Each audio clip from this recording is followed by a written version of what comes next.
What up? It's your boy Akie, checking in here with another video. In this video, I want to give you guys a deal story. I know I haven't done a deal story in a while. This deal stories, I'm going to take you from A to Z, everything that happened with this deal. And, you know, what I liked about the deal, what I really didn't like about the deal, and, you know, what I learned. So, this deal actually started out back in September is when I actually started doing a new type of marketing that I typically really don't talk about on this channel. I know typically I talk about cold calling, I typically talk about bandit signs, but this deal actually came from pay-per-click. Pay-per-click is something, if you don't know, is just essentially driving traffic to your website, you know, via impressions, via, you know, Google, via Instagram, just actually going out there, and as soon as they click on it, you pay for it. But yeah, so I used pay-per-click for this, and I know you guys saw, you know, back this summer where I told you guys I finally got my first carrot lead, and what I thought was, you know, just me being completely, you know, a newbie to using carrot, I thought that this was actually from SEO. I was like, yo, I've had carrot for a couple years now. Finally, I'm starting to rank in my market, but no, that was not the case. I did the pay-per-click kind of as an experiment after I, you know, got a deal. I just put a little bit of money towards it, probably 300 or 400 bucks towards the pay-per-click, just as an experiment. Excuse me. And yeah, I actually got several leads from it. A lot of leads were no good. And then this one actually ended up being pretty cool. So in the as you know, if you've ever used Carrot, there's just different boxes and where the seller can actually enter information in. You know, she entered her address, obviously entered her name, and she then entered, you know, the reason why she was selling. And the motivation in this seemed kind of, you know, subtly saying, I'm not really interested in selling them, but I kind of want to see what you want to offer. And what she put in there, I quote, was she actually put in, I'm just trying to sell as is, and I'm trying to sell in about a year or something like that. It was kind of like, what is this? But I called the lead anyway. I called the lead right away. If you know anything about pay-per-click, as soon as you get that lead in, you actually want to call right away. So I hit her up and I was like, hey, you know, this is me calling from the website you filled out. She said, oh, that was really quick. I'm like, yeah, you know, typically with these type of leads, you know, you get a response right away. So I was wondering, how can I help? She said, well, I want to know how your process works. I then proceeded to tell her, you know, all about the process, you know, the benefits, which is selling as is. We don't care about the condition of the property. You can sell on your own timeline. And then once we got into that aspect of timeline, things went kind of sideways. She told me then that, you know, it wasn't really a year, you know, it was going to be, she wanted to sell before it started getting cold. And at this point, it was September. And, you know, she said she wanted to sell before it started getting cold. And then we proceeded to talk. And she said that she already had several investors come to the house, give her quotes that she really didn't like, or she didn't like their attitude, etc. So I actually went out to the house and I looked at the house, and the house was a mess, you know.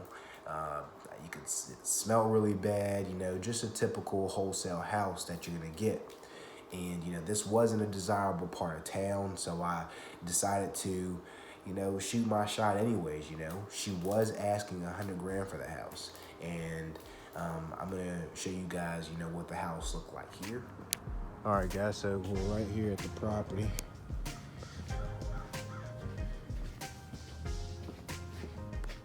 As you see, the property still needs some work, but you know, this is a really, really good deal for the seller just because of where it's located. This is in one of the more popular parts of town, and on top of that, it is literally 2 blocks away from a university.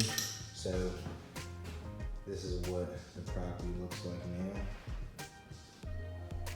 This place had carpet, you know, as simple as refinishing these floors, right? The bathroom definitely going to need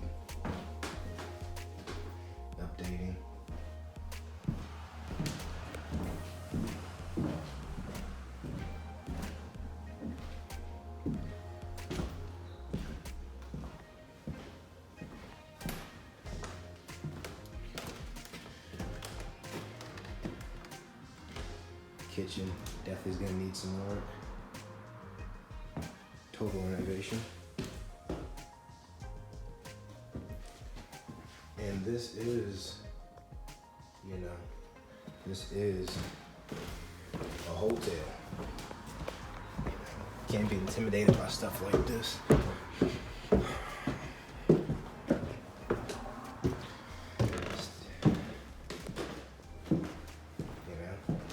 You never know what people are gonna buy. Don't try to put yourself in the space of a buyer if you're not that buyer. What you really have to do is become an expert in your market, really know the demand for certain places, and it doesn't matter what it looks like as long as it's on the right side of town, you'll be able to find the right buyer for sure. So, and as you see, the property is not really much to look at. So, what I did was I got really creative and I thought outside of the box on this one. A lot of investors do this, and I've been really doing this several times throughout, my real estate investing journey. And every time I do it, I've really had a lot of success with it. It's a wholesale, you close on it, you do a little bit of work to it, you clean it out, you get it in a state to where another investor or another person that is willing to take on the property has less problems or less risk. They know what they're getting into as soon as they buy it. So what I did was I got it in that state, put it on the market, and it didn't sell right away. I did have several offers that were not up to my liking. I could have made 25 or 30 probably within 2 or 3 weeks after I put it out there. But the reason why I did not do that is because I had my numbers where if I'm going to close on it, I'm going to get this number. And on top of that, a lot of weird things happen just because of us closing on it. Actually, me purchasing the property happened around Christmas. So you might be asking, Akie, did you put all your money in this all at once, or did you put all cash into this deal? Did you pay, she was asking $100,000. We actually settled around $65,000, and I paid closing costs as well. Did you pay all that out in cash? And my answer is absolutely not. I could have, but I actually used leverage. I used a hard money lender, and there's several hard money lenders that I would recommend. And if you are interested in that, hit me up on Instagram, or I will, probably make a separate video overall on hard money lending, because hard money lending is something that should be a tool in your tool belt. You don't want to use hard money on every single deal. You don't want to use hard money if you're only going to make $5 grand on a deal.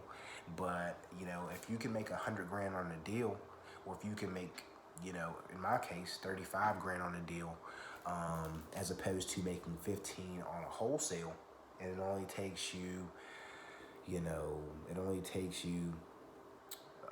6 or 7 weeks to get that done, then do that. You know what I mean? You're gonna pay a couple months of payments towards your hard money lender, and you're gonna pay a down payment, obviously, but that could be mitigated in other ways as well, which is what I did. But it was a pretty cool deal. I haven't really made a deal story on a hotel before.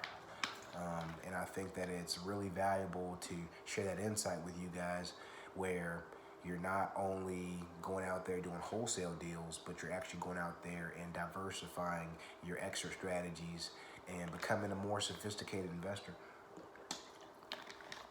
And my next type of closing that I'm actually going to be doing is I've been working with several different larger assets that I'm actually looking at purchasing, but I'm actually looking into rental income. I'm looking at rental income, and I'm looking at different type of assets in terms of just different type of commercial pieces. I'll get more specific as we make more videos, but there's more to real estate investing than wholesaling.